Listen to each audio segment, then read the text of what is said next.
Chapter number 2 sector of Indian economy class 10। इसका पहला part हमने बना चुके हैं। अगर किसी ने नहीं देखा तो हमारे प्लेलिस्ट में जाके वहाँ से आप उस वीडियो को देख सकते हैं। आज के वीडियो के अंदर हम 2 टॉपिक करेंगे और दोनों टॉपिक बड़े इंपॉर्टेंट है। डायरेक्ट क्वेश्चन इससे 5 मार्क्स में आता है। ओके, 5 मार्क्स में क्वेश्चन आएगा। तो सबसे पहले जो टॉपिक है लेट्स स्टार्ट। फर्स्ट टॉपिक जो है कि how to create more employment. More employment किसके लिए भाई? मोर क्या है, बहुत सारी जॉब हमें क्रिएट करनी है। किसके लिए? एग्रीकल्चर। क्यों? क्योंकि फर्स्ट सेक्टर हमारा क्या है? एग्रो बेस है और उसी में हमें क्या है? बढ़ोतरी करनी है। तो उसमें बढ़ोतरी होगी तो ट्रस्टी जो सेक्टर उसमें अपने आप बढ़ोतरी हो जाएगी। जितना ट्रस्टी सेक्टर का अब जो शेयर है वो जीडीपी में बढ़ेगा, उसके साथ एग्रीकल्चर का ही बढ़ेगा। तो एग्रीकल्चर दोनों का बढ़ेगा तो ये मैन्युफैक्चरिंग यानी कि सेकंड जो सेक्टर उसका भी शेयर बढ़ेगा और हमारा देश क्या है? अपने आप डेवलप होता चला जाएगा। डेवलपिंग कंट्री से डेवलप कंट्री में यानी कि विकासशील देश से विकसित देश बन जाएगा। चलिए स्टार्ट करते हैं। इसकी मोटे तौर पे हमने जो how to create more employment की कैसे किया जा सकता है, इसको 5 हेडिंग इसमें दी गई हैं। चलिए उसके बारे में पहले डिस्कस करते हैं। ये 5 पॉइंट हैं जिसको पूरा समराइज किया गया है इसको पूरे चैप्टर में, जो भी ये हेडिंग थी इसको। तो फर्स्ट है कि इम्प्रूव रूरल इंफ्रास्ट्रक्चर, कि भाई जो ग्रामीण इलाका है उसका जो इंफ्रास्ट्रक्चर है उसमें सुधार कर दो जी। यानी कि एग्रीकल्चर जो है उसको कुछ फैसिलिटीज़ दे दीजिए, बेसिक फैसिलिटीज़। उसके बाद अपने आप क्या होगा, वो जैसे रोड की फैसिलिटीज दे दीजिए। भाई रोड अच्छे होंगे तो अपने आप क्या है? मार्केट तक पहुंच बन जाएगी और वहाँ मार्केट में जाके लोग फर्टिलाइज़र या अदर्स जो मशीनरी उसको भी बाय कर सकते हैं। एक ऐसी सिस्टम बना दीजिए। आजकल तो आईटी सेक्टर इतना डेवलप हो चुका है तो उस आईटी सेक्टर की हेल्प से वहाँ पे कुछ कॉल सेंटर या हेल्प सेंटर जो किसानों को बता सके, ऐसे वेदरिक कंडीशन वाले सेंटर, सोयल टेस्टिंग जो लैब हैं, वो आप ऐसा इंफ्रास्ट्रक्चर खड़ा कर सकते हैं जिससे जो हमारी एग्रीकल्चर है उसको काफ़ी हेल्प मिल सके। सेकेंड पॉइंट है providing a farmer with easy and affordable and boost to production. यानी कि फार्मर को क्या है? ऐसी ईजी और अफोर्डेबल लोन प्राप्त देने चाहिए, यानी कि क्रेडिट उनको देना चाहिए। लोन की जो फैसिलिटी है हमारे किसानों के लिए वो बिल्कुल एक तो ईजी हो जाए, उसमें ज़्यादा डॉक्यूमेंटेशन ना हो, कागजी कार्रवाई सबसे कम हो। दूसरा, उसमें जो खर्च आता है उसको भी रिड्यूस कर देना चाहिए और बिल्कुल ऐसा एक सिस्टम मेंटेन करना चाहिए जिसमें लो इंटरेस्ट रेट पे और मतलब ईजी तरीके से किसानों को क्या है? उसको क्रेडिट मिलना चाहिए, लेकिन लोन मिल जाए जिससे वो अपनी एग्रीकल्चर में क्या करता है? इन्वेस्ट कर सकता है। चलिए नेक्स्ट है promoting agro based industry such as crusher, grain polishing mill and cold storage facility. यानी कि ये भी एग्रो बेस्ड जितनी भी इंडस्ट्री है, लोकल इंडस्ट्री जिसको बोलते हैं, कि लोकल इंडस्ट्री जो है उसको भी हम प्रमोट कर सकते हैं। जितनी प्रमोशन इसकी होगी उतनी ये हेल्प हमारे फार्मर की होगी। Expansion of education and health care. भाई ग्रामीण जो इलाका है, जो फार्मर है, उनके लिए हमें एजुकेशन, ताकि वो ज़्यादा से ज़्यादा एजुकेटेड हो, ताकि वो साइंस और टेक्नोलॉजी का यूज कर सकें। साथ में हेल्थ केयर फैसिलिटी उनके लिए प्रोवाइड करनी चाहिए। तीसरा है, फिफ्थ नंबर है promotion of the tourism industry. यानी कि टूरिज्म इंडस्ट्री का हम डेवलपमेंट करें ताकि हेल्प हो सके। एज ए हेरिटेज के रूप में एक टूरिज्म इंडस्ट्री डेवलपमेंट की जाए जिससे हमारे किसानों को भी हेल्प हो सकती है। तो ये कुछ पॉइंट थे, 5 पॉइंट। यही आपने अगर आता है तो यही पॉइंट लिखने हैं। इन्हीं को हम चैप्टर में अब पढ़ना, पूरा एक्सप्लेनेशन के साथ पढ़ना स्टार्ट करते हैं। तो फर्स्ट जो पॉइंट था वो था कि इंफ्रास्ट्रक्चर जो है वो अच्छा सा होना चाहिए। तो ये क्या कहता है चैप्टर के अंदर? कहता है फ्रॉम द अबो डिस्कशन, जो ऊपर डिस्कशन किया गया था, we can see the 3 continue considerable जो अनएम्प्लॉयमेंट है इन एग्रीकल्चर में वो देखने को मिला। और देर आर आल्सो पीपल जो है who are not employed at all, कि सारे महीने वो देखने को मिलता है कि वो सीजनल जो अनएम्प्लॉयमेंट है उसका शिकार हो जाता है। तो कैसे हम इनको इंक्रीज कर सकते हैं, इनका एम्प्लॉयमेंट, उनकी जॉब जो क्रिएशन है वो ज़्यादा से ज़्यादा काम कर सके, यानी कि जो सीजनल अनएम्प्लॉयमेंट है उससे वो उभर सके। तो उसके बारे में कुछ बातें की गई हैं। देखिए ये कहता है एक केस लीजिए, ये लक्ष्मी का जो केस था कि 2 एकड़ के अंदर क्या है उनका प्लॉट था जो अनइरीगेटेड लैंड थी। द गवर्नमेंट को क्या करना चाहिए? स्पेंड करना चाहिए सब मनी और bank can provide a loan to construct well और her family to irrigate the land. यानी कि गवर्नमेंट को क्या करना चाहिए? तो डैम बना दे वहाँ या उसको लोन प्रोवाइड करवा दें ताकि वो खुद का एक कुआं खोद सके और उससे क्या करे? इरिगेशन कर सके। अगर ऐसा हो गया तो अपने आप खेत में क्रॉप होगी, और क्रॉप होगी तो भाई सरप्लस होगी, सरप्लस होगी तो बेचेगा, तो उसकी अपने आप क्या है, इनकम बढ़ जाएगी। ओके, तो Lakshmi will then able to irrigate her land and take the second crop. भाई एक तो लेती थी wheat during the rabi season, तो अब जब रबी सीजन के अंदर वो वीट लेगी और दूसरी सीजन के अंदर ऐसी क्रॉप लेगी जिसमें कम पानी की आवश्यकता है, तो इसका मतलब क्या होगा, अपने आप उनकी इनकम बढ़ जाएगी। यानी कि अब वो क्या करेंगे, let's suppose that 1 hectare of wheat can be provide employment of the 2 people 50 days में उनको प्रोवाइड करेगा। दूसरी जो क्रॉप होगी उसमें 50 डेज, तो 100 ईयर का 100 डेज का कम से कम उनको क्या है काम मिल जाएगा। उसके बाद जो समय बचेगा वो दूसरे एक्टिविटी में वो इन्वेस्ट कर सकते हैं या काम कर सकते हैं।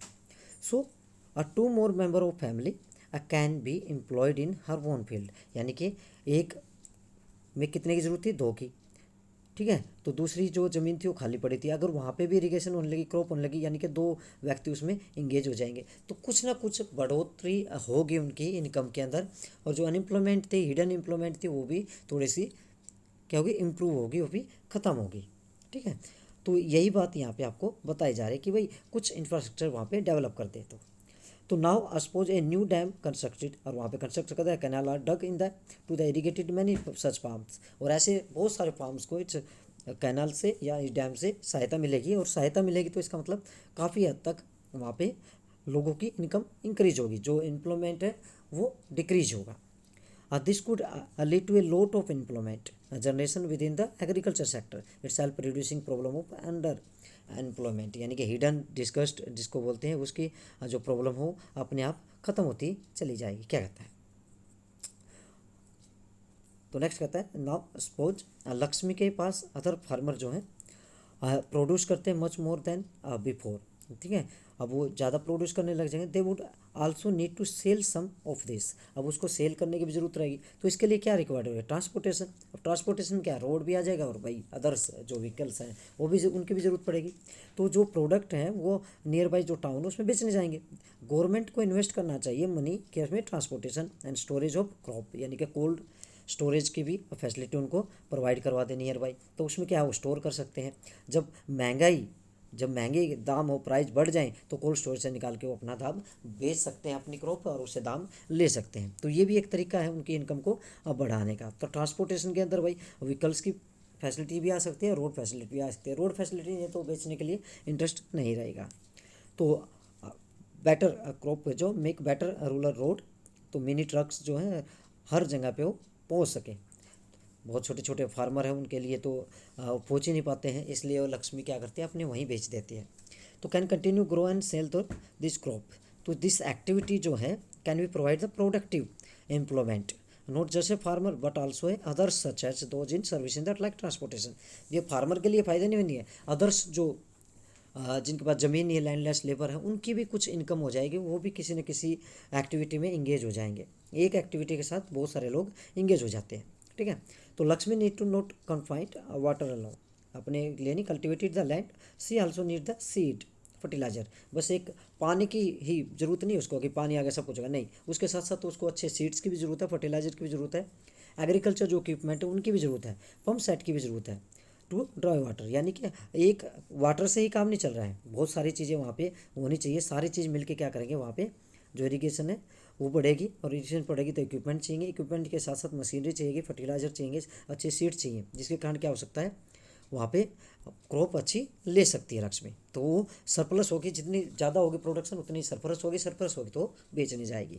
तो being a poor farmer she can not be afford money of these, so क्या करना चाहिए, borrow the money from the money lender, और मनी लैंडर से ज़्यादा लेंगे तो वो ज़्यादा हाई इंटरेस्ट लेता है, तो इसलिए क्या है हाई रेट की जगह गवर्नमेंट को हेल्प करनी चाहिए, उनको सस्ते लोन चीप रेट पे, लो इंटरेस्ट रेट पे क्या करना चाहिए, बैंक को अपने आप देना चाहिए। और सबसे बड़ी प्रॉब्लम जो होती है ना बैंक से फार्मर को लोन लेने में, एक तो हाई इंटरेस्ट रेट कि भाई इंटरेस्ट रेट, एक प्रोसेस लंबी होती है, वो प्रोसेस को बिल्कुल घटा दे, दूसरा वहाँ पे डॉक्यूमेंट बहुत चाहिए कि ये डॉक्यूमेंट वो जो, तो डॉक्यूमेंट जो है ना उनकी अब जो प्रोसेस है उसको भी कम से कम कर देना चाहिए कि भाई जितनी भी अब प्रोसेस है वो ख़त्म हो जानी चाहिए। ठीक है, तो वही बात यहाँ पे आपको बताई जा रहा है कि भाई लोकल जो बैंक है कि वो her credit to reasonable rate of interest, यानी कि लोअर इंटरेस्ट रेट पर she will able to buy of these in the times and cultivated her land. This means that alone with water we also need to provide cheap agriculture credit to the farmer of farming to improve, यानी कि invest करेगा ताकि वो कर सके। तो इसके जो लोन फैसिलिटी है इसके बारे में कैसे दे सकते हैं इसके बारे में हम नेक्स्ट चैप्टर में पढ़ेंगे, मनी यानी क्रेडिट वाले में। अनोदर वे, उसके अलावा भी और सारे बहुत तरीके हैं कि इसके द्वारा इस प्रॉब्लम को टैकल किया जा सकता है। तो to identify promote and locate industry, यानी कि local industry service in the semi rural areas where a large number of people may be employed. For instance a support many farmer जो decide करते हैं grow the arhar and the chickpea, यानी कि लोग उसको बोना पसंद करते हैं, लेकिन सबसे बड़ी प्रॉब्लम है कि भाई वो दाल के आसपास में मिल नहीं है। तो सेटिंग अप है दाल मिल, यानी कि भाई एक एरिया है जिसमें दाल ही दाल होती है, उसके नियर बाई क्या करते हैं हम एक सरकारी दाल मिल खोल दिए, तो उससे क्या होगा वो दाल बेचने का तरीका आसान हो जाएगा, आसपास के लोगों को वहाँ पे काम मिल जाएगा। तो दोनों काम आपके हो सकते हैं। ओके, तो प्रोक्योर करने एंड प्रोसेस करने के लिए और सेल करने के सिटी इन सच एग्जांपल है। तो ओपनिंग कोल्ड स्टोरेज, पास में कोल्ड स्टोरेज भी खोल सकते हैं भाई, जो कि उनको क्या अपॉर्चुनिटी देगा फार्मर को क्या स्टोर देर प्रोडक्ट वहाँ पे करेंगे, जैसे पोटैटो है अनियन है, बाद में हाई रेट हो जाएगा तब वो बेच सकते हैं, यानी कि जब ज़्यादा मात्रा में चीज़ें होती है तो लो होते हैं रेट, ठीक है, लेकिन वो कोल्ड स्टोरेज में उसको स्टोर करके रख लेगा, तो बाद में क्या होता है जब उनकी कमी होगी तो रेट क्या होंगे इंक्रीज करेंगे, जब इंक्रीज करेंगे तो अपना क्या कर दे सेल कर दे उस चीज़ को। ओके, चलिए, तो in the village near a forest area we can start the honey collection centre, यानी कि नियर बाई फॉरेस्ट है और वहाँ से हनी मिलता है, तो उनके लिए क्या करें हम कलेक्शन सेंटर खोल दें ताकि वहाँ पे हनी की जो प्रोसेस हो सके लोग वहाँ पे आराम से भेज सके। तो it also possible to setup a industry that is process vegetable and agriculture products like potato, sweet potato, rice, wheat, tomato, इस तरह की बहुत सारी इंडस्ट्री जो लोकल इंडस्ट्री जिनको बोला जाता है वो इंडस्ट्री हम खोल सकते हैं, लोगों की हेल्प कर सकते हैं। ओके, नेक्स्ट, तो ये कहते हैं do you know that India about 60% of जो पॉपुलेशन है belong to the age of group 5 to 29, कि हमारा देश जो है यंग एज का देश बोला जाता है। क्यों? क्योंकि हमारी 60% पॉपुलेशन इसके बीच में है। तो आउट ऑफ दिस 51% जो है अटेंडिंग द एजुकेशनल इंस्टीट्यूशन, यानी कि हमें अलग से हमें क्या है हेल्थ फैसिलिटी और एजुकेशन फैसिलिटी देनी चाहिए। Those age less than 18 years may be at home, या तो होम में है या उसके बाद क्या कर रही हो कहीं ना कहीं कुछ और वर्किंग में कर रही है चाइल्ड लेबर के रूप में। तो ऐसे चाइल्ड लेबर को हमें रोकना है और उसको क्या देनी एजुकेशन देनी है। If children are attend school, वो अगर करे तो उसमें क्या है रिक्वायर मोर बिल्डिंग्स, टीचर्स और स्टाफ, बहुत सारे स्टाफ की जो भी एक स्टडी कंडक्ट की गई थी by the earth while planning commission जो है नाउ, जिसको हम क्या बोलते हैं नीति आयोग बोलते हैं, ये अपना चेंज हो गया है, पहले इसको प्लानिंग कमीशन बोलते हैं योजना आयोग, अभी नीति आयोग इसको बोला जाता है। तो इसने किया गया था कि एस्टिमेट किया था कि नियरली 20 लाख जो जॉब है be created in the education sector alone, कि कम से कम 20 लाख जॉब अगर हम करना चाहें ढंग से कि एजुकेशन फैसिलिटी लोगों को प्रोवाइड करना चाहिए, तो कम से कम 20 लाख जो फैसिलिटी है जो जॉब हैं वो कम से कम एजुकेशन सेक्टर में हो सकती है। जब उनके साथ मान लीजिए एक एजुकेशन सेक्टर में लोग को मान लीजिए एक टीचर है, एक टीचर बनता है लोग, और उसके साथ मतलब वो टीचर अगर उसकी होम एक जगह पे ए प्लेस पे है और वो बी प्लेस पे जॉब करने जाता है और वो कम से कम 400 किलोमीटर दूर है, तो वो जाके वहाँ पे रहेगा, तो उसे किराए रेंट पे क्या चाहिए होम चाहिए भाई, रेंट पे लेगा, खाने के लिए कुछ आटा पानी चावल सब कुछ चाहिए तो वो खरीदेगा, अब जाने के लिए उसको ट्रांसपोर्टेशन भी चाहिए वो भी चलेगा। तो एक एक्टिविटी 20 लाख अगर जॉब यहाँ पे क्रिएट होती है तो अदर्स 40 लाख लोगों को भी एम्प्लॉयमेंट मिलेगा। ये भी एक तरीका है जॉब को अनएम्प्लॉयमेंट को ख़त्म करने का, ठीक है। तो ऐसे ही बहुत सारे सेक्टर हैं जिसके अंदर अभी लाखों की तादाद में हम जॉब प्रोवाइड करवा सकते हैं। तो इम्प्रूव हेल्थ फैसिलिटी, ऐसे ही हेल्थ सिचुएशन में भी हेल्थ सेक्टर में भी जाएँ तो बहुत सारे हमें डॉक्टर की, हेल्थ की, नर्स की, स्टाफ की, बहुत सारे हेल्थ वर्कर की हमें ज़रूरत है to work in the rural area. These are some ways to by which job would be created and would also be able to address the important aspect of development, जो कि हमने पहले chapter में discuss भी किया है कि एक एस्पेक्ट है डेवलपमेंट का, विकास का। तो इस तरह से भी हम उसको बढ़ा सकते हैं। दूसरा ये बता रहा है कि भाई एवरेज सेक्टर जो है ना और रीजन जो है उसमें पोटेंशियल है increase the income employment for the people in that area. कैसे है? जैसे टूरिज्म को हम बढ़ावा दे सकते हैं भाई, ठीक है। रीजनल क्राफ्ट जो है इंडस्ट्री, उसको बढ़ावा दे सकते हैं। न्यू सर्विस जैसे आईटी में है, आईटी में हम नई जॉब को क्रिएट कर सकते हैं, लोगों को उसमें जॉब दिलवा सकते हैं। इनमें से कुछ एक ऐसी है जिनमें प्रॉपर प्लानिंग और सपोर्ट की ज़रूरत होती है गवर्नमेंट की। फॉर एग्जांपल, जैसे same study by the planning commission ने जो की थी, say that the tourism as the sector भी इम्प्रूव्ड, कि ये सेक्टर जो है इम्प्रूव किया जाना चाहिए। इसमें बहुत सारी एडिशनल जो एम्प्लॉयमेंट है वो क्रिएट की जा सकती है। कम से कम मोर देन 35 लैक्स जो पीपल है इसके अंदर इंगेज हो सकते हैं और उनको एम्प्लॉयमेंट मिल सकता है। और उसके बाद ये कहता है कि we must realise the sum of the suggestion discuss above. इसके अलावा take a long time to implement, उनको बहुत लंबा समय लगा। इसके लिए शॉर्ट टर्म हमें कुछ आइडियाज़ भी इम्प्लीमेंट करने की ज़रूरत है। वो तो है लॉन्ग टर्म, लेकिन कुछ शॉर्ट टर्म भी होने चाहिए जिनको क्विक जो मेजर है उनको कहा जाता है, और जल्दी से जल्दी लोगों को क्या है वो एम्प्लॉयमेंट प्रोवाइड करे। और सेंट्रल गवर्नमेंट इन इंडिया में भी ऐसे ही कुछ लॉज बनाए हैं। राइट टू वर्क का लॉ हमें मिला हुआ है, तो इसके तहत हमें काम का अधिकार है कि सरकार हमें काम प्रोवाइड करेगी। ऐसी ही एक स्कीम हमारे जो गवर्नमेंट थी उसमें कि उन्होंने चलाई थी, और ये गवर्नमेंट की जो स्कीम आज लगभग हर स्टेट के हर ज़िले के अंदर ये प्रोवाइड की गई, जिसका नाम है Mahatma Gandhi national rural employment guarantee act, MNREGA. पहले इसका नाम नरेगा था, national rural employment guarantee act. अब इसका नाम चेंज कर दिया गया है, उसको एम लगा दिया गया है महात्मा गांधी। तो इसके अंदर क्या है भाई, एक गाँव के अंदर जो है, ये गांव की जो पंचायत है उसको ये राइट दिया गया है कि गांव का जो भी व्यक्ति आपके पास आता है काम मांगने के लिए, उसको आप विद इन 15 डेज आप क्या करेंगे, 100 दिन का, कम से कम मिनिमम 100 दिन का गांव के अंदर ही नियर बाई गांव का जैसे तालाब खुदवा लिया, नहर खुदवा ली भाई, आसपास की कटिंग जो ट्रीज की छोटी मोटी कटिंग है वो करवा ली, छटाई करवा ली, मेड बनवा ली, गलियाँ बनवा ली, उसमें आप उनको काम देंगे। अगर आप 15 दिन के अंदर काम नहीं देते तो एक भत्ता जो उसको बेरोजगारी भत्ता वो लेने के भी अधिकारी होगा। तो इस एक्ट के थ्रू बहुत से लोगों को गांव के अंदर कम से कम 100 दिन का तो काम उसको मिला है। ठीक है, तो ये भी एक अच्छी स्कीम है जिसके तहत लोगों को रोज़गार प्रोवाइड करवा जाता है बाय द पंचायत। ओके, चलिए, तो ये कुछ तरीके थे भाई जो हमने आपको स्टार्टिंग में 5 पॉइंट बताए थे, उनको ही यहाँ पे एक्सप्लेन किया गया है। चलिए, नेक्स्ट जो टॉपिक है वो बड़ा ही इंपॉर्टेंट टॉपिक है, डायरेक्ट क्वेश्चन यहाँ से आता है। ये है organised and unorganised sector. Organised आपको नाम से पता चल रहा है, ऑर्गेनाइज मतलब कोई चीज़ ऑर्गेनाइज करके दिखेगी, इसका मतलब वो बिल्कुल सिस्टम में काम कर रही है भाई। बिल्कुल एक टेबल है जो सिस्टम में ऑर्गेनाइज किया गया है, यानी कि हर चीज़ अपनी सेल्फ में रखी गई है, हर चीज़ अपनी जगह पे है। अनऑर्गेनाइज का मतलब है टेढ़ा मेढ़ा काम भाई, हर चीज़ इधर उधर की बिखरी हुई है। ऐसे ही हमारे यहाँ सेक्टर भी हैं, इकोनॉमी के जो सेक्टर वो भी 2 तरह के होते हैं, ऑर्गेनाइज्ड और अनऑर्गेनाइज्ड। चलिए इसको स्टार्ट करते हैं देखना। देखिए, इसमें 2 तरह की बात बताई गई है। देखिए, पहला एग्जांपल इसने कांता का लिया है। कांता वर्क्स करते हैं एक ऑफिस के अंदर, और वो ऑफिस को अटेंड करते हैं 9:30 to 5:30 के तक, यानी कि 9:30 पे आती है, 5:30 पे जाती है। वो सैलरी भी लेती है regularly, end of every month 30 तारीख को उसकी सैलरी भी आ जाती है।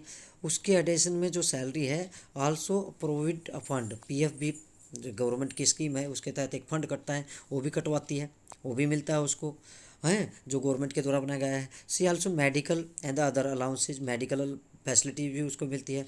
कांता है does not go to office on Sunday, Sunday को उसको छुट्टी भी होती है भाई, हॉलीडे भी मिलती है।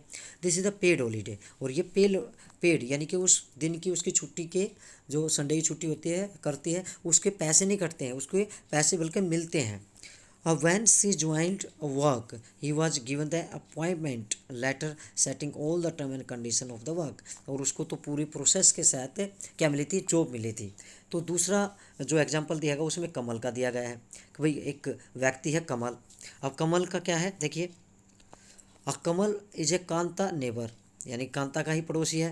वो डेली वेजेज का लेबर है बेचारा, नियर बाई ग्रोसरी शॉप, एक ग्रोसरी की शॉप उस पर काम करता है। वो सुबह जाता है 7:30 बजे मॉर्निंग में, और कम से कम 8 बजे आता है भाई, यानी कि बहुत सारा टाइम वहीं पे स्पेंड करता है। He gets no other allowances, उसको मेडिकल फैसिलिटी या अदर फैसिलिटी कुछ भी नहीं मिलती है।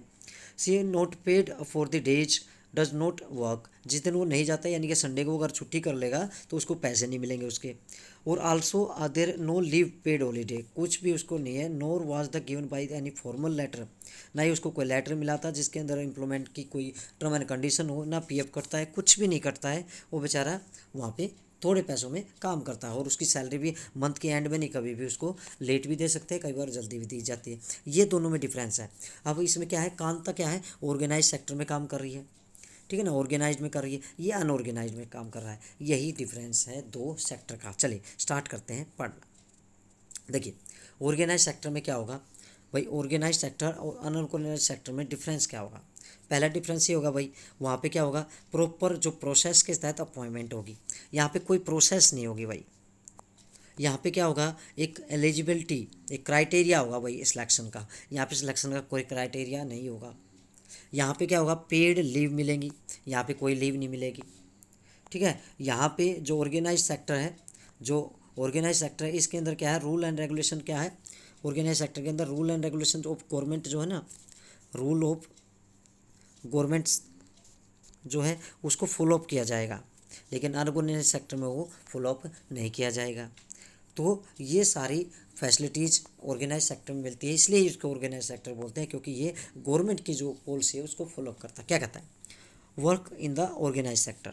अब ऑर्गेनाइज सेक्टर में काम करती है तो इसका मतलब, अब ऑर्गेनाइज सेक्टर कवर दोज, वो सारे प्लेसेस, ऑफिसेज, इंस्टीट्यूशंस, उनको सबको, इंटरप्राइजेस सबको कवर करता है। Where term of employment are regular and therefore people have assured work, यानी कि ऐसी सारी, ज़रूरी नहीं है गवर्नमेंट ही हो, ऐसी जितनी भी चीज़ें जो रेगुलर एम्प्लॉयमेंट प्रोवाइड करवाती है लोगों को और एश्योर्ड करती है, श्योरिटी देती है कि उसके वर्क की, और उसको पूरी फैसिलिटी, मेडिकल लीव, ये सब कुछ दिया जाता है, उसको बोलते हैं ऑर्गेनाइज्ड सेक्टर। यानी कि जो टर्म एंड कंडीशन फॉलोअप करता है, टर्म एंड कंडीशन तो वहाँ भी करते हैं, लेकिन काम की टर्म एंड कंडीशन वहाँ पे फॉलोअप नहीं की जाती है, ठीक है। They are registered by the government, have to follow its rule and regulation, and which are given the various laws such as Factory Act, Minimum Wages Act, Payment of Gratuity Act, SOAP and Established Act। यानी कि सारे act को follow करते हैं, उसी के तहत काम देते हैं, इसलिए उनको क्या कहा जाता है, ऑर्गेनाइज सेक्टर कहा जाता है। जो गवर्नमेंट की टर्म एंड कंडीशन को फॉलो करते हैं, उसके तहत गवर्नमेंट के एक्टों के तहत रजिस्टर्ड है, और उसी के तहत वो लोगों को काम देते हैं, उसको क्या कहा जाता है, ऑर्गेनाइज सेक्टर। डिफरेंस करने तो बहुत सारे डिफरेंस आप इसमें बता सकते हैं, ठीक है। ऑर्गेनाइज है, it called organise sector because some formal process and procedure, some of these people may not employed by anyone but may work in their own, but they too have to register themselves and with the government and follow the rule and regulation। और ये ज़रूरी नहीं है कि लोगों ने खुद का भी काम किया है और रजिस्टर करवाया है और टर्म एंड कंडीशन जो हैं उनके करते हैं। वर्कर इन ऑर्गेनाइज सेक्टर में इंजॉय करते हैं सिक्योरिटी ऑफ एम्प्लॉयमेंट, बिल्कुल सिक्योरिटी ऑफ एम्प्लॉयमेंट करते हैं। ऑर्गेनाइज सेक्टर में ऐसा कुछ भी नहीं है। वो एक्सपेक्ट भी करते हैं work only in a fixed number of hour, कि 8 घंटे की जॉब करनी है तो 8 ही घंटे की जॉब करनी है। अगर वो एक्स्ट्रा काम करते हैं उनका काम मिलता है। अगर ओवर टाइम करते हैं तो पेड, यानी कि एम्प्लॉय के द्वारा पेड किया जाता है। They also get several other benefit employ की, बहुत सारे जैसे मेडिकल फैसिलिटी है, अदर्स फैसिलिटी है, कोई बीमारी होगी उसकी फैसिलिटी है, तो ये सारे काम किए जाते हैं। लीव मिलती हैं, प्रोविडेंट फंड मिलता है, ग्रेजुटी मिलती है, तो ये सारी चीज़ें वहाँ पे मिलती है। और ये भी माना जाता है कि जो मेडिकल बेनिफिट है अंडर द लॉ किया जाता है, फैक्ट्री मैनेजर जो है इंश्योर करता है फैसिलिटी लाइक ड्रिंकिंग वाटर है, सेफ वर्किंग एनवायरनमेंट है, वहाँ लाइट है, प्रॉपर है, वेंटिलेशन है, बीमारी तो नहीं फैल गया, उसकी सारी फैसिलिटी वहाँ पे दी जाती है। और when they retire these workers get a pension as well, और उनको पेंशन भी मिलती है। तो इसमें दोनों ही सेक्टर, ऑर्गेनाइज सेक्टर में दोनों ही सेक्टर शामिल हो सकते हैं, गवर्नमेंट के भी और प्राइवेट भी, लेकिन टर्म एंड कंडीशन जो गवर्नमेंट की है उनको फॉलोअप किया जाता है, पूरे वेजेज जो एक्ट हैं उनको फॉलोअप किया जाता है, और उसी के तहत वहाँ पे नौकरी दी जाती है। अनऑर्गेनाइज सेक्टर इसके उल्टा है, वहाँ पे ऐसा कुछ भी नहीं किया जाता है, इसलिए उसको अनऑर्गेनाइज सेक्टर बोलते हैं। क्या कहता है, अनऑर्गेनाइज की जो करेक्टराइज किया जाएगा है by the small and the sector units होते हैं which largely outside the control of the government. यहाँ कंट्रोल नहीं रहता है गवर्नमेंट का, और ये रूल्स एंड रेगुलेशन जो करते हैं और फॉलो आउट को नहीं करते हैं, यानी गवर्नमेंट के जो रूल एंड रेगुलेशन उनको फॉलो अप नहीं किया जाता है। जॉब यहाँ पे सिक्योर नहीं होती है और यहाँ पे कुछ भी सिक्योरिटी नहीं होती है और यहाँ पे लो पेड जॉब होती है, बिल्कुल कम दाम पे, मतलब कम पैसा उनको मिलता है और ये रेगुलर मिलता है। जब दिल करता है उनको निकाल दे भाई, जब दिल करा रख लिया। सीजन के अकॉर्डिंग भी कई बार जॉब से निकाल दिया जाता है। यहाँ कोई प्रोविज़न नहीं है ओवर टाइम का, ओवर टाइम का कोई चक्कर नहीं है। अगर दुकानदार ने 7 बजे बुला रखा है और 8 बजे तक काम चलता है, लेकिन एक दिन कस्टमर जो 9 बजे तक रहे, तो उस कर्मचारी को 9 बजे तक वहाँ पे रोक दिया जाता है और उसका कोई भी एक्स्ट्रा पैसा नहीं दिया जाता है। ये उस पर मालिक पे डिपेंड है। हो सकता है वो 100 रुपये 200 रुपये एक्स्ट्रा दे दे, लेकिन ना दे तो कोई उसका कुछ भी बिगाड़ नहीं सकता है। एम्प्लॉय के हाथ में ऐसा कुछ भी नहीं है। People can ask the leave without any reason, और यहाँ सिक्योर नहीं एम्प्लॉयमेंट। अगर उसने जानबूझ के विदाउट एनी रीज़न वो कहता है कि मैं छुट्टी ले रहा हूँ, तो उसको निकाल भी सकता है। यहाँ पे बिन बात रह सकते हैं, उसकी पैसे कट जाएंगे। और देर लेस वर्क है तो during some season some people may be asked to leave, कि भाई आप जा सकते हैं। कई मान ली दिवाली पे बहुत सारा काम आ गया, लोगों को बुला लिया, लेकिन उसकी दिवाली जाते ही काम खत्म, तो उनको कहा तुम अपने घर जा सकते हो। A lot of also depend on the whims of the employer. ये तो बिल्कुल उसकी इच्छा पे निर्भर करता है कि वो रखे ना रखे, तो इसलिए तो अनऑर्गेनाइज सेक्टर बोला जाता है। इस सेक्टर के अंदर एक लार्ज नंबर ऑफ पीपल जो हैं who are employed on their own doing small jobs such as selling on the street or doing repair work. Similarly, farmer work on their own, hire laborers as the one they are required. और इसके अंदर वो farmer भी शामिल हैं जो बेचारे इधर उधर काम करते हैं, और कुछ लेबर जो फार्मर के द्वारा हायर किए जाते हैं उनको भी कभी भी अकॉर्डिंग टू एग्रीकल्चर डिमांड वो निकाला जा सकता है। तो ये ऑर्गेनाइज्ड और अनऑर्गेनाइज्ड सेक्टर की बात थी। यहाँ पे आपका ये चैप्टर ख़त्म होता है। आपको कोई भी डाउट है या और किसी चैप्टर में कोई डाउट है तो आप कमेंट बॉक्स में लिख सकते हैं, और इस चैनल को लाइक शेयर सब्सक्राइब ज़रूर करें। धन्यवाद।